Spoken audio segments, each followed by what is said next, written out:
السلام علیکم ورحمۃ اللہ وبرکاتہ، نحمده ونصلی علی رسولہ الکریم، اما بعد فاعوذ باللہ من الشیطان الرجیم، بسم اللہ الرحمن الرحیم، رب اشرح لی صدری ویسر لی امری واحلل عقدۃ من لسانی یفقہوا قولی۔ الرجال قوامون على النساء بما فضل الله بعضهم على بعض وبما أنفقوا من أموالهم، فالصالحات قانتات حافظات للغيب بما حفظ الله، واللاتي تخافون نشوزهن فعظوهن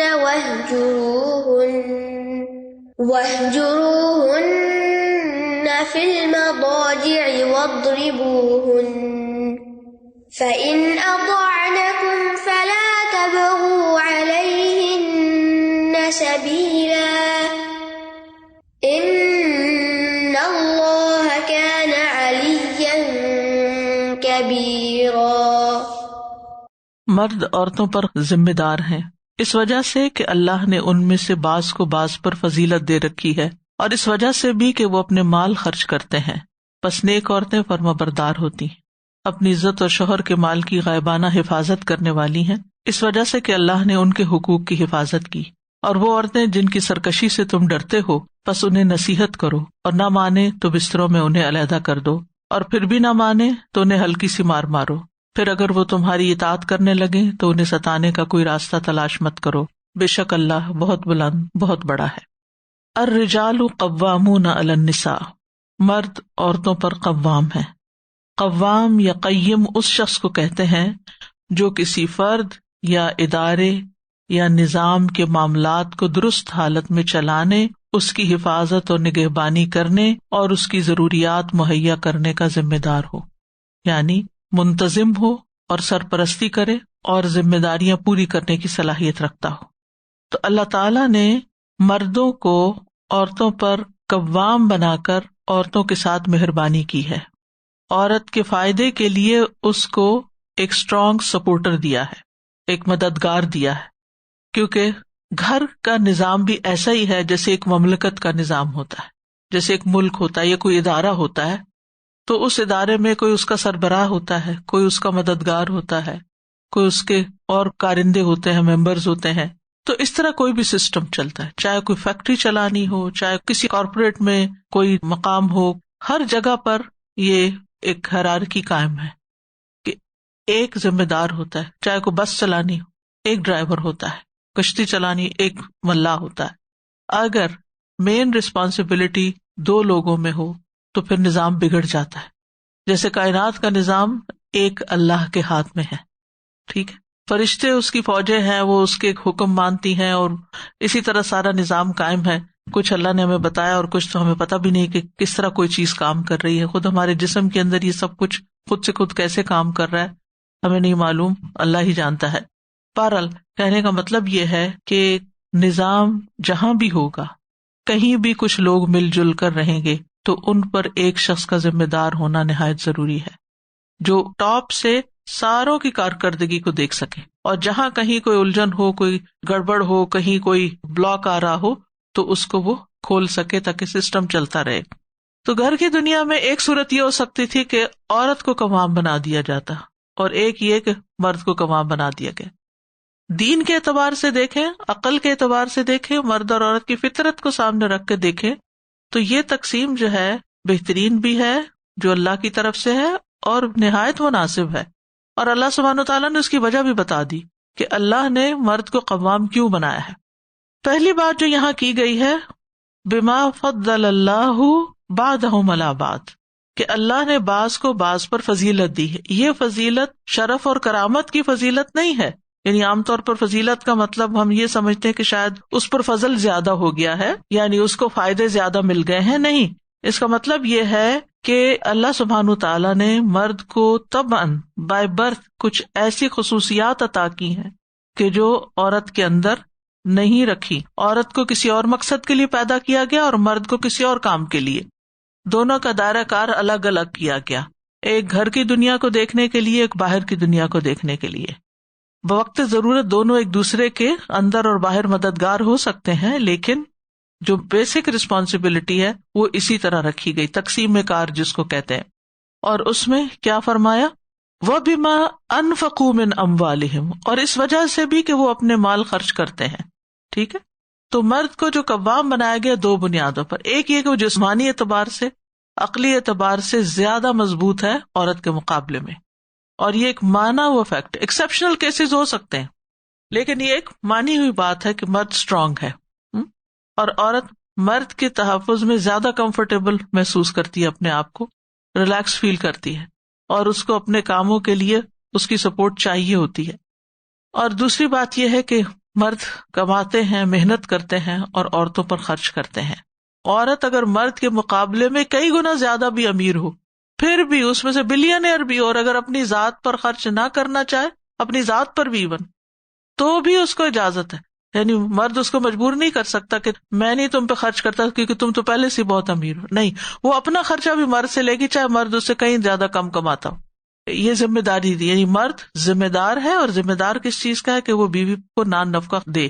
پیچھے ہم پڑھ چکے ہیں کہ مرد کے ذمہ ہے کہ شادی کے موقع پر بیوی کو مہر بھی ادا کرے, اور پھر شادی کے بعد اس کا نان نفقہ, اس کی غذا, اس کا لباس, اس کا علاج, اس کی ضرورت کی جتنی بھی چیزیں ہیں, اس کی انٹرٹینمنٹ, ان سب چیزوں پر مرد ہی خرچ کرے. یاد رکھیے, مرد کو قوام بنایا گیا ہے, عورت پر مسلط نہیں کیا گیا. کوئی جابر ظالم نہیں بنایا گیا کہ وہ عورت کے اوپر مسلط ہو جائے اور وہ ایک سخت گیر قسم کا انسان ہو اور پھر وہ سارا نظام چلائے. نہیں, مرد کی قوامیت اس بات کا تقاضا کرتی ہے کہ وہ عورت کے لیے مہربان ہو, شفیق ہو, اس کا خیال رکھنے والا ہو, کیئر کرنے والا ہو, اس سے تکلیف دور کرنے والا ہو, اس کی ضروریات پوری کرنے والا ہو. تو یہاں پر اللہ سبحانہ وتعالیٰ نے جو وجوہات بتا دی, اس کے بعد کوئی شک کی بات نہیں رہتی. ہم دیکھتے ہیں کہ نہ صرف یہ دو چیزیں ہیں بلکہ تاریخ کا بھی ہم مطالعہ کریں تو بڑے بڑے مناصب مردوں کے ساتھ ہی مخصوص ہیں. نبوت ہو گئی, رسالت ہو گئی, اسی طرح نماز با جماعت میں امامت ہو گئی, یہ ساری چیزیں مردوں کے لیے خاص ہیں. پھر اسی طرح اللہ تعالیٰ نے ان کو زیادہ محنت اور جفاکشی کی صلاحیت دی ہے, جسمانی طور پر مضبوط بنایا ہے, اور مرد کو عورت پر راعی بنایا گیا ہے, نگران بنایا گیا ہے. ابن عمر کہتے ہیں نبی صلی اللہ علیہ وسلم نے فرمایا, تم میں سے ہر شخص نگران ہے اور ہر ایک سے اس کی رعیت کے بارے میں پوچھا جائے گا. پس امیر نگران ہے اور مرد اپنے گھر والوں پر نگران ہے. یعنی مرد سے سوال کیا جائے گا کہ اس کے گھر والے کیا کر رہے تھے. عورت کے دینی اور دنیاوی معاملات پر مرد نگران ہے, یعنی وہ نماز پڑھتی ہے یا نہیں, دین کے حدود کو کتنا پورا کرتی ہے اور کس چیز کی خلاف ورزی کرتی ہے. تو یہ مرد کا فرض بنتا ہے کہ وہ خود بھی دین کے راستے پر ہو اور اس کو بھی لے کر چلے. پھر اسی طرح اس کی ضروریات زندگی پوری کرے. حکیم بن معاویہ اپنے والد سے روایت کرتے ہیں, ایک آدمی نے نبی صلی اللہ علیہ وسلم سے سوال کیا کہ شوہر پر بیوی کا کیا حق ہے. فرمایا, جب وہ خود کھائے تو اسے بھی کھلائے, جب وہ پہنے تو اسے بھی پہنائے, یعنی اپنے لیے کپڑے خرید رہا ہے تو اس کے لیے بھی لے, چہرے پر نہ مارے, گالی نہ دے, کبھی الگ کرنے کی ضرورت پیش آئے تو اپنے گھر کے علاوہ کسی دوسری جگہ الگ نہ کرے, گھر سے کک آؤٹ نہ کرے, باہر نہ نکال دے, یا یہ کہ خود گھر چھوڑ کے نہ چلا جائے. ایک تو نا باہمی مفاہمت کے ساتھ جاب پہ جا رہا ہے کسی اور ملک یا کچھ, وہ الگ بات ہے, لیکن ناراض ہو کے غصے میں آ کے نہ خود گھر چھوڑے اور نہ اس کو گھر سے نکالے, ناراضگی کی صورت میں بھی گھر کے اندر ہی ایک دوسرے سے الگ ہوں. یہ تو تھی مردوں کی ذمہ داری. عورت کی ذمہ داری کیا ہے؟ فالصالحات قانتات, نیک عورتیں فرما بردار ہوتی, یعنی عورت کے اندر نیکی ہونی چاہیے, فرما برداری ہونی چاہیے. یعنی قانتات, قانتہ کا مطلب ہوتا ہے فرما بردار, یعنی اللہ تعالیٰ کی اطاعت کرنے والیاں اور شوہر کی بات ماننے والیاں. حدیث میں آتا ہے بہترین بیوی وہ ہے کہ جب تم اسے دیکھو تو تمہارا جی خوش ہو جائے, جب تم اسے کسی بات کا حکم دو تو وہ تمہاری اطاعت کرے, اور جب تم گھر میں نہ ہو تو وہ تمہارے پیچھے تمہارے مال کی اور اپنے نفس کی حفاظت کرے. تو یہ حدیث اس آیت کی بہترین تفسیر کرتی ہے. فالصالحات قانتات حافظات للغیب بما حفظ اللہ, یعنی ہر وہ اس چیز کی حفاظت کرتی ہیں جو شوہر کی آنکھوں سے اوجھل ہو، اس میں اپنی شرمگاہوں کی حفاظت، مال کی حفاظت، گھر کی حفاظت، بچوں کی حفاظت، رازوں کی حفاظت، یہ ساری چیزیں شامل ہیں۔ بما حفظ اللہ، یعنی جن جن چیزوں کی حفاظت کا اللہ نے حکم دیا ان سب چیزوں کی حفاظت کرتی ہیں، اور اس لیے بھی کہ اللہ نے ان کے حقوق کی حفاظت کی ہے۔ بما حفظ اللہ، بوجہ اس کے جو حفاظت کی اللہ نے، کس چیز کی؟ ان کے حقوق کی، یعنی اللہ نے عورت کے کمزور ہونے کے باوجود اس کو مرد سے حقوق دلوائے ہیں، پروٹیکٹ کیا ہے، لہذا عورت کو بھی اپنی ذمہ داری پوری کرنی چاہیے۔ یاد رکھیے جو شخص اللہ کے احکامات کی حفاظت کرتا ہے اللہ تعالیٰ بھی اس کی حفاظت کرتا ہے۔ نبی صلی اللہ علیہ وسلم نے فرمایا احفظ اللہ یحفظک، احفظ اللہ تجدہ تجاہک، اللہ کے احکام کی حفاظت کرو اللہ تمہاری حفاظت کرے گا، اللہ کے احکام کی حفاظت کرو تم اسے اپنے سامنے پاؤ گے۔ تو جو عورتیں حفاظت کرنے والی ہیں ان کو اللہ تعالیٰ کی طرف سے حفاظت ملتی ہے، اللہ ان کے لیے کافی ہو جاتا ہے، کیونکہ انسان کا نفس تو انسان کو برائی پہ اکساتا ہی رہتا ہے، لیکن جو اللہ پہ توکل کرتا ہے اللہ تعالیٰ اس کے لیے کافی ہو جاتا ہے۔ نبی صلی اللہ علیہ وسلم نے فرمایا دنیا فائدہ اٹھانے کی چیز ہے اور دنیا کی بہترین متاع نیک عورت ہے، اور نیک بیوی خوش بختی کی علامت ہے۔ رسول اللہ صلی اللہ علیہ وسلم نے فرمایا 4 چیزیں خوش بختی کی علامت ہیں، نیک بیوی، کھلا گھر، نیک ہمسایہ، اچھی سواری، اور 4 چیزیں بدبختی کی علامت ہیں، برا ہمسایہ، بری بیوی، تنگ گھر اور بری سواری۔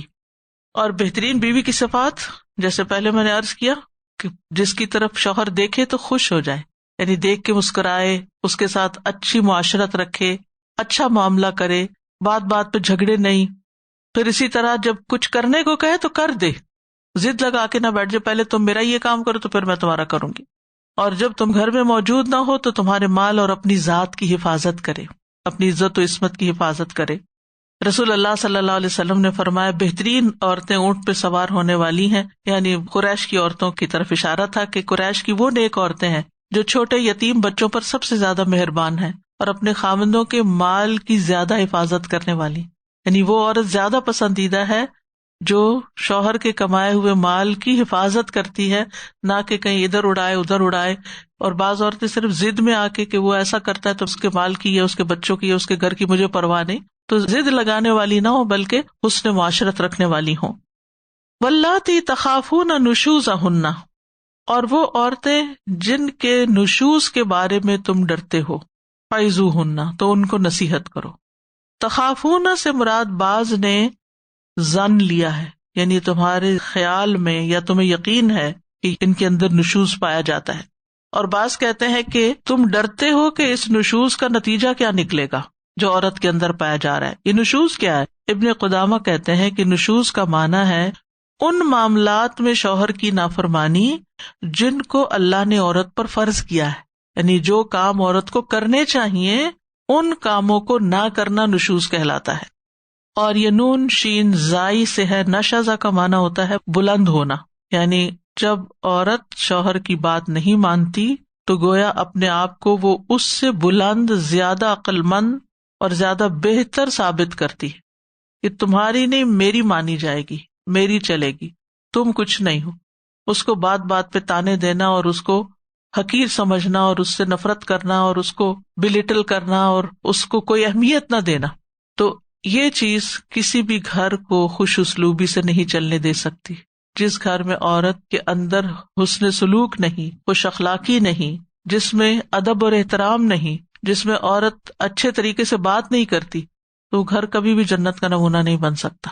چھوٹی موٹی جھڑپ، لڑائی جھگڑا ہر گھر میں ہو جاتا ہے، لیکن ایک مستقل عادت بنائے رکھنا، موڈ آف کر کے رکھنا، بات نہ سننا، تکبر کرنا، نشزہ کا مطلب ہوتا ہے اوپر اٹھنا۔ ثم ننشزو آتا نا قرآن میں، پھر ہم اس کو کھڑا کریں گے، اٹھائیں گے۔ پھر اسی طرح وَإِذَا قِيلَ لَكُمُ انشُزُوا فَانشُزُوا، جب تمہیں کہا جائے اٹھ جاؤ تو اٹھ جاؤ۔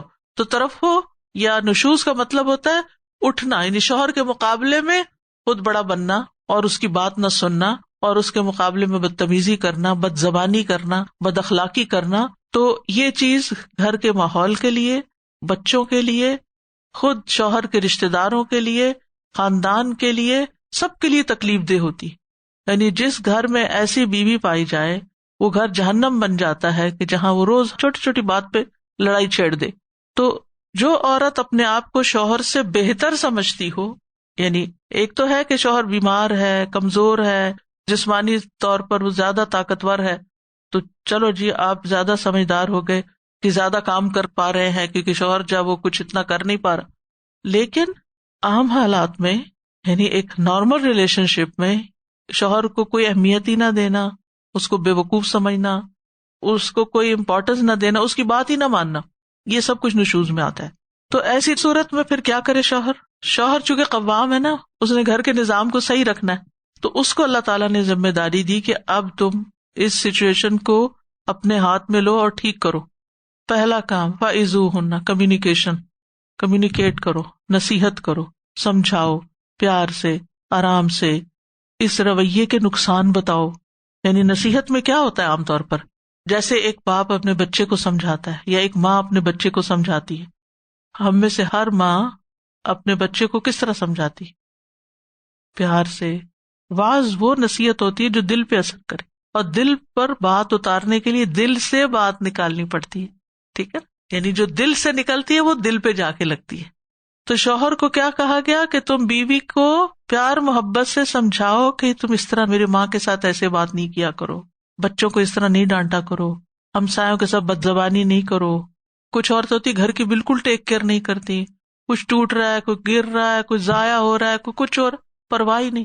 اور شوہر دیکھتا ہے کہ میں اتنی مشکل سے محنت کر کے کما کے لاتا ہوں اور یہ ہر چیز ضائع کر دیتی ہے.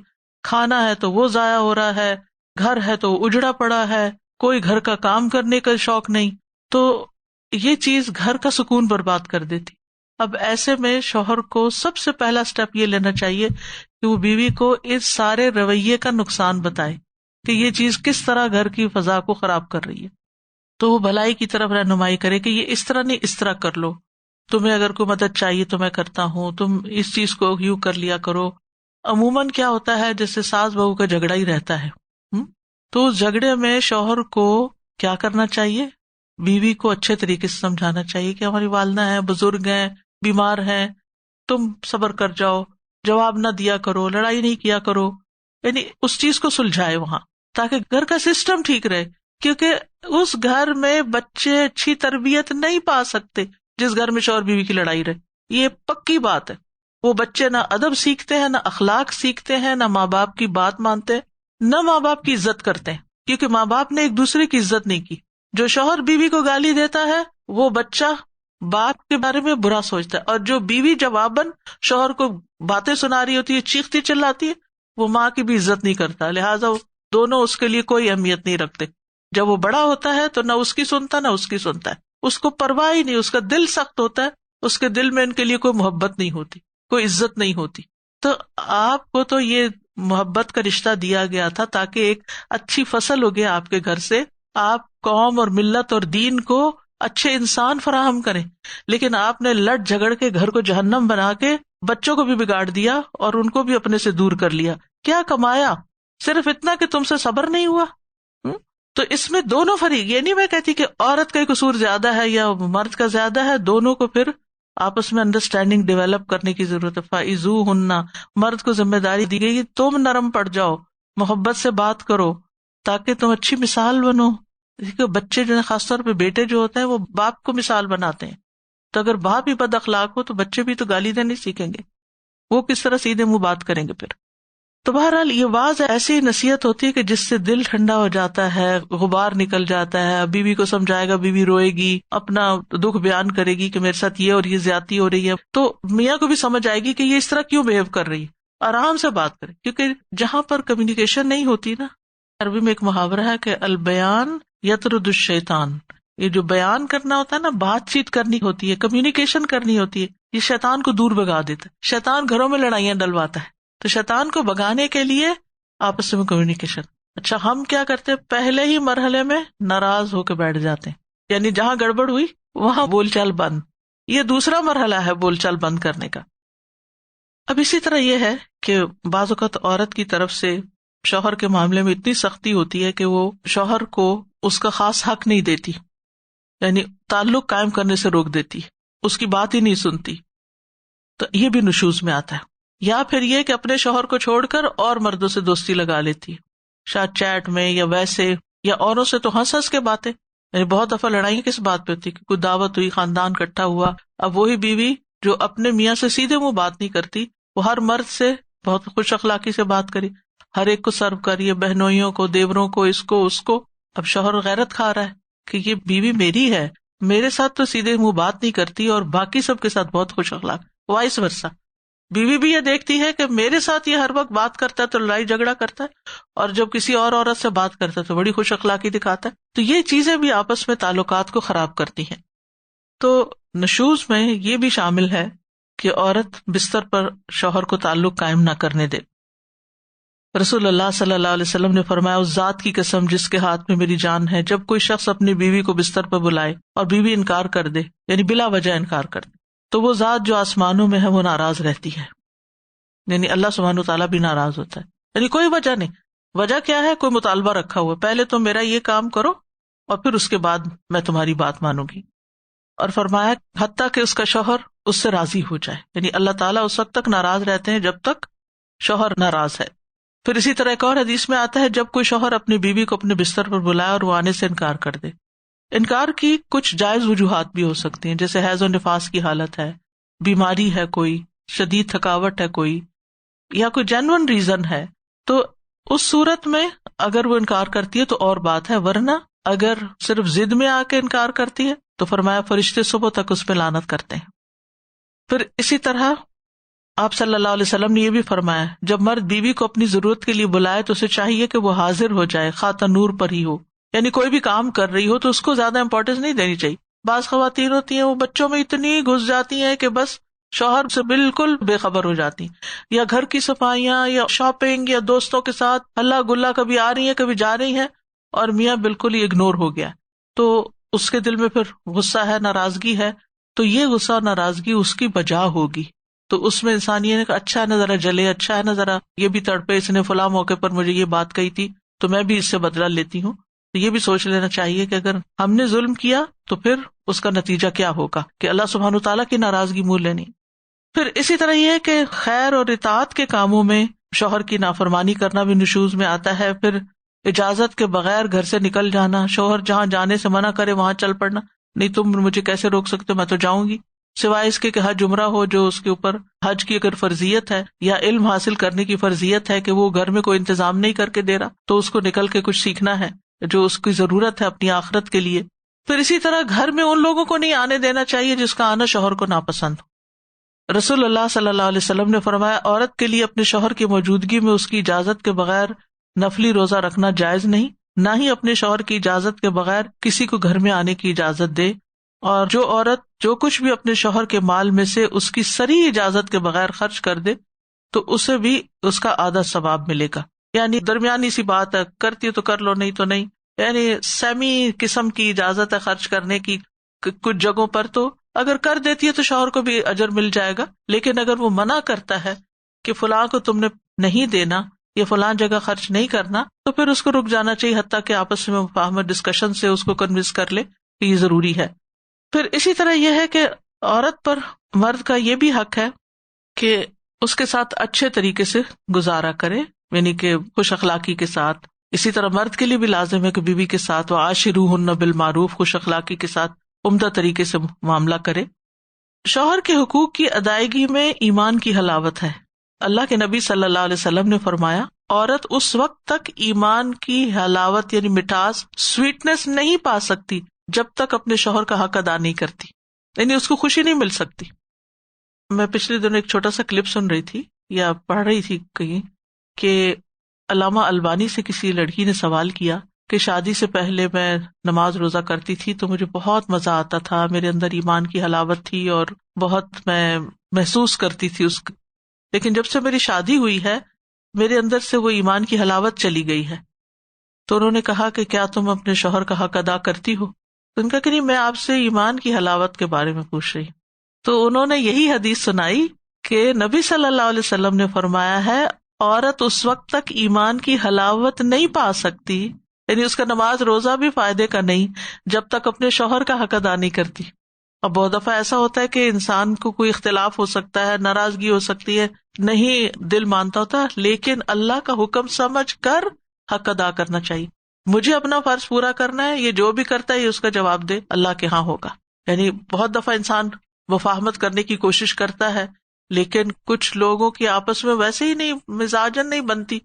خاندانوں میں آپ نے ایسے لوگ دیکھے ہوں گے، دونوں ہی اچھے لیکن آپس میں نہیں بنتی، تو بھی اس میں انسان کو اللہ کا حکم سمجھ کر شوہر کی بات ماننی چاہیے معروف میں. ہاں اگر وہ کہے نماز نہیں پڑھو، حجاب نہیں کرو، تو پھر وہ نہیں مانے گی. پھر اسی طرح شوہر کے گھر والوں کو اذیت نہیں دینی چاہیے. ابن عباس کہتے ہیں کہ جب عورت سرکشی کرے یا شوہر کے گھر والوں کو کلام یا کاموں میں اذیت دے تو وہ بھی اسی میں شامل ہے. کس میں شامل ہے؟ نشوز میں شامل ہے نا، اور فاحشۃ مبینہ میں بھی شامل ہے. ٹھیک ہے، انہوں نے وہ آیت پڑھی تھی. پھر اسی طرح یہ ہے کہ شوہر کی ناشکری نہیں کرنی چاہیے. اسماء بنت زید انصاریہ کہتی ہیں ایک مرتبہ نبی صلی اللہ علیہ وسلم میرے پاس سے گزرے، میں اپنی ہم عمر لڑکیوں کے پاس بیٹھی تھی. آپ نے ہمیں سلام کیا، پھر فرمایا احسان کرنے والوں کی ناشکری کرنے سے اپنے آپ کو بچاؤ. میں نے عرض کیا یا رسول اللہ، احسان کرنے والوں کی ناشکری سے کیا مراد ہے؟ آپ نے فرمایا ہو سکتا ہے کہ تم میں سے کوئی عورت اپنے ماں باپ کے ہاں طویل عرصے تک بے شوہر زندگی گزارتی ہے، پھر اللہ اسے شوہر عطا فرما دے اور اس کے ذریعے اسے اولاد بھی عطا فرما دے، پھر وہ غصے میں آ کر ناشکری کرے اور یوں کہے کہ میں نے تجھ سے کبھی کوئی خیر دیکھی نہیں، تمہارے اندر میں نے کوئی خیر نہیں دیکھی. یہ ناشکری کے کلمات ہیں. تو اس طرح کی زبان استعمال کرنا جو ہے وہ سخت ناپسندیدہ ہے. تو یہ چیزیں تھی کچھ جو نشوز کے اندر آتی ہیں، لیکن یہ کہ کچھ چیزیں نشوز میں نہیں بھی آتی، جیسے شوہر کا اللہ کی نافرمانی کے کاموں کا حکم دینا، اور یا یہ کہ عورت کو کوئی ایسا کام کہنا کہ جو اس کے بس سے ہی باہر ہو، یا پھر یہ ہے کہ وہ کہے کہ اپنے رشتے داروں سے قطع تعلق ہی کر لو، اپنے ماں باپ سے ہی نہیں ملو. پھر اسی طرح اگر اس کی 2 بیویاں اور وہ کہے نہیں دونوں کو میں نے ساتھ رکھنا ہے اور وہ اس پہ راضی نہ ہو، تو یہ نشوز نہیں ہے. نبی صلی اللہ علیہ وسلم کی ازواج میں سے ہر ایک کا اپنا کوارٹر تھا. اور پھر اسی طرح اگر مرد عورت کے ذاتی مال میں سے کچھ مانگتا ہے اور عورت نہیں دیتی، مثلا اس کا مہر ہے، وہ کہتا مجھے واپس کر دو، وہ کہے میں نے نہیں دینا، تو یہ نافرمانی نہیں، یہ نشوز نہیں. سمجھ آ رہی ہے بات؟ اسی طرح اس نے خود کمایا ہے، اس کی پینشن ہے، اس کا مال ہے، اور شوہر کہتا ہے یہ بھی مجھے دے. بہت ساری ایسی ظلم کی مثالیں موجود ہیں جو خواتین بتاتی ہیں کہ ان کا جو زیور تھا میکے سے ملا، جو ان کا جہیز تھا، جو ان کے اپنے پیسے تھے، جو انہوں نے جاب کی، جو انہوں نے کام کیا، سب کچھ شوہر نے سمیٹ لیا. کمایا عورت نے اور وہ عورت کے ہاتھ میں رہنے ہی نہیں دیتا. تو یہ زیادتی کی بات ہے. اگر عورت کہ نہیں میں نے نہیں دینا، اور اس پر اگر کوئی جھگڑا ہوتا ہے تو عورت کی زیادتی نہیں ہے یہاں، یعنی یہ نشوز میں شامل نہیں ہوگا. ٹھیک ہے. پھر اسی طرح یہ ہے کہ صرف عورت پر ہی یہ فرض نہیں ہے کہ وہ شوہر کا خیال رکھے، مرد پر بھی اس بات کی ذمہ داری ہے کہ عورت کے جذبات کا خیال رکھے، اور اس میں خاص طور پر ایک دوسرے کے ان جذبات کا، کہ جیسے میں نے غیرت کی بات کی نا، کہ بیوی کو اگر پتہ چلتا ہے کہ ہسبینڈ کہیں اور عورتوں کے ساتھ دلچسپی رکھتا ہے تو عورت غیرت میں آتی ہے اور غصہ کرتی ہے، تو یہ بجا غصہ ہے. اسی طرح مرد اگر دیکھتا ہے کہ بیوی جو ہے وہ اس کو کم توجہ دیتی ہے اور اوروں کو زیادہ دیتی ہے، تو یہ بھی ایک غیرت کی بات ہے، یعنی کہ ایک بجا سی چیز ہے. تو اس معاملے میں دونوں کو ایک دوسرے کے جذبات کا خیال رکھنا چاہیے، آپس میں ٹرسٹ قائم کرنا چاہیے. رسول اللہ صلی اللہ علیہ وسلم نے فرمایا اللہ غیرت فرماتا ہے اور بے شک مومن بھی غیرت کرتا ہے. اللہ کی غیرت اس بات پر ہوتی ہے کہ مومن ایسے کام کا ارتکاب کرے جو اللہ نے اس پر حرام کیا ہے. حرام کام نہیں کرنے چاہیے، اللہ تعالیٰ کو ناپسند، اور اس طرح کے آؤٹ آف ویڈ لاک جو تعلقات ہیں وہ بھی حرام میں ہی آتے ہیں. پھر اسی طرح یہ ہے کہ شوہر کو اپنے بزنس یا جاب یا کام میں اتنا مشغول نہیں ہو جانا چاہیے کہ گھر کی ساری ذمہ داریاں عورت پہ ڈال کے اور وہ صرف گھر آئے کھانا کھانے کے لیے یا سونے کے لیے، تو یہ بھی زیادتی کی بات ہے. شوہر کا فرض ہے کہ وہ عورت کو کمپنی دے، ٹائم دے، بچوں کی جو ذمہ داریاں ہیں ان میں ہاتھ بٹائے، اس میں اس کے ساتھ حسن معاشرت کرے، اس سے اس کا غم اور دکھ بانٹے. عورت کے اوپر کتنا بوجھ ہوتا ہے جب وہ سارا دن انتظار میں بیٹھی رہتی ہے کہ شوہر آئے گھر اور پھر اس کے ساتھ وہ ڈسکس کرے، کچھ خریدنا ہے، کچھ ضرورت ہے، کچھ بیچنا ہے، کچھ لینا ہے، کچھ دینا ہے، کسی کی شادی. یعنی خاندانوں کے اندر بہت سے ایسے معاملات ہوتے ہیں جس میں عورت اکیلے ڈیسیژن نہیں لے سکتی، اس کو مرد کی مشاورت کی ضرورت ہوتی ہے. اور ویسے بھی دونوں کو ایک دوسرے کے مشورے کے ساتھ چلنا چاہیے. وہ امرہم شورا بینہم. لیکن جب انسان مشورہ نہیں کرتا اور ایک دوسرے کو ٹرسٹ نہیں کرتا، ایک دوسرے کو برے طریقے سے ٹریٹ کرتا ہے یا غلط سمجھتا ہے، تو یہ چیزیں جو ہے یہ پھر تعلقات کو بگاڑتی ہیں. تو ان سے پرہیز کرنا چاہیے. تو فرمایا فَعِظُوهُنَّ، ان کو نصیحت کرو، پھر اس کے بعد وَاهْجُرُوهُنَّ فِي الْمَضَاجِعِ، اگر عورت نصیحت سے بات نہیں سمجھتی تو پھر کیا ہے کہ ان سے ناراضگی کا اظہار کرو. کس طرح؟ بستر میں الگ ہو کے، یعنی چاہے ایک ہی بیڈ ہو لیکن منہ موڑ لے، یعنی میں نہیں بولتا تم سے، ٹھیک ہے. یا یہ ہے کہ بیڈ روم چھوڑ دے، گھر نہیں چھوڑ سکتا. مزاجے کا لفظ جو ہے بیڈ کے لیے بھی استعمال ہوتا ہے اور گھر کے لیے بھی ہوتا ہے عربی میں. تو گھر کا معنی ہے، بستر کا بھی کیا جا سکتا ہے لیکن مراد گھر ہے. اب یہ ہے کہ جب مرد اپنا بیڈ روم چھوڑ کر لیونگ روم میں آئے گا تو گھر کے بچوں کو بھی پتہ چلے گا کہ اب اماں ابا کی نہیں بن رہی. تو یہ چیز ایک بڑی چیز ہو جاتی ہے جس میں بیڈ روم سے باہر مسئلے آ گئے تو یہ بھی بچوں کے اوپر بہت نیگیٹو اثرات رکھتی ہے. اسی لیے دیکھا گیا ہے کہ بعض گھروں میں جب میاں بیوی کی لڑائیاں جاری رہتی ہیں تو بچے شادی نہیں کرنا چاہتے، بچے گھر چھوڑ دیتے ہیں کہ ہم روز روز یہ لڑائی نہیں دیکھ سکتے. تو یہاں پر یہ ہے کہ اگر کوئی آپس میں ناچاکی ہے بھی تو آپس میں ناراضگی ہو لیکن بچوں کے سامنے یا اس کو ایک گھر کے اندر طوفان نہیں کھڑا کیا جائے. کیونکہ جو عورت محبت کرتی ہے نا اپنے شوہر سے، اس کے لیے بہت بھاری بات ہے، یہ بہت بڑی بات ہے کہ شوہر بات نہ کرے، کیونکہ جس کسی سے بھی ہم محبت کرتے ہیں اس کی بے رخی نہیں برداشت ہوتی. تو یہ چیز عورت کے اندر جھکاؤ پیدا کر دے گی کہ نہیں میں ناراض نہیں دیکھ سکتی، ٹھیک ہے جو میں چاہتی ہوں اس سے میں باز آتی ہوں، اپنا مطالبہ چھوڑتی. اسی طرح اگر عورت جو ہے وہ دیکھتی ہے کہ غلط کام کر رہی ہے یا وہ دیکھتی ہے اس کا گھر خراب ہونے لگا اور شوہر اتنا سخت ناراض ہو گیا ہے کہ وہ اس کو چھوڑ دینے پر تیار ہو گیا ہے، تو پھر بھی عورت کو ہوش آ جاتی. یہ دوسرا سٹیپ اصل میں کس لیے رکھا گیا ہے کہ عورت ہوش میں آ جائے اور اپنا گھر بچائے. اور تیسرا سٹیپ یہ ہے وَاضْرِبُوهُنَّ، ان کو مارو. مارنے سے مراد یہ نہیں ہے کہ اس کو بے تحاشا مارے یا اس کے منہ پہ مارے یا ایسی مار مارے کہ جس سے زخم آئے یا کوئی ہڈی پسلی ٹوٹ جائے یا جیسے کوئی کسی مجرم کو مارتا ہے. نہیں، ابن عباس سے جب پوچھا گیا عورت کو کس چیز سے مارا جائے گا، انہوں نے کہا مسواک جیسی چیز، یہ بھی جھنجھوڑنے کے لیے، کیونکہ بعض جگہ پر سرجری کی ضرورت پیش آ جاتی ہے. لیکن پھر بھی افضل یہی ہے کہ نہ مارا جائے، کیونکہ نبی صلی اللہ علیہ وسلم نے کبھی کسی کو نہیں مارا سوائے اللہ کے راستے میں. حدیث میں آتا ہے کہ آپ صلی اللہ علیہ وسلم نے کسی خادم یا عورت کو کبھی بھی نہیں مارا، اور بلا وجہ مارنے والے مردوں کی سخت مذمت کی گئی ہے. آپ صلی اللہ علیہ وسلم نے فرمایا کہ تم میں سے وہ لوگ اچھے نہیں ہیں کہ جو اپنی بیویوں کو مارنے والے ہیں. اور یہ بھی کس لیے؟ تاکہ گھر بچ جائے. اسلام ہر طرح کوشش کرتا ہے گھر کو سلامت رکھنے کی، گھر نہ ٹوٹے، گھر نہ ٹوٹے، آپس کے تعلقات برقرار رہیں. اور عورت کو بھی چھوٹی چھوٹی بات پر ناراض ہو کے میکے نہیں چلے جانا چاہیے، گھر چھوڑ دینے کی بات نہیں کرنی چاہیے، کیونکہ شوہر کے ساتھ زندگی اور شوہر کے بغیر زندگی میں بہت بڑا فرق ہے. فَإِنْ أَطَعْنَكُمْ، پھر اگر وہ تمہاری اطاعت کریں، بات مان جائیں، یعنی جس بات پہ تم انہیں سمجھا رہے ہو وہ سمجھ جائیں، فَلَا تَبْغُوا عَلَيْهِنَّ سَبِيلًا، تو ان پہ راہیں مت ڈھونڈو، یعنی پھر ظلم کے کوئی اور رستے مت تلاش کرو، اپنی زبان یا ہاتھ سے کسی بھی صورت میں تکلیف نہ پہنچاؤ. فَلَا تَبْغُوا عَلَيْهِنَّ سَبِيلًا إِنَّ اللَّهَ كَانَ عَلِيًّا كَبِيرًا، بے شک اللہ بہت بلند بہت بڑا ہے.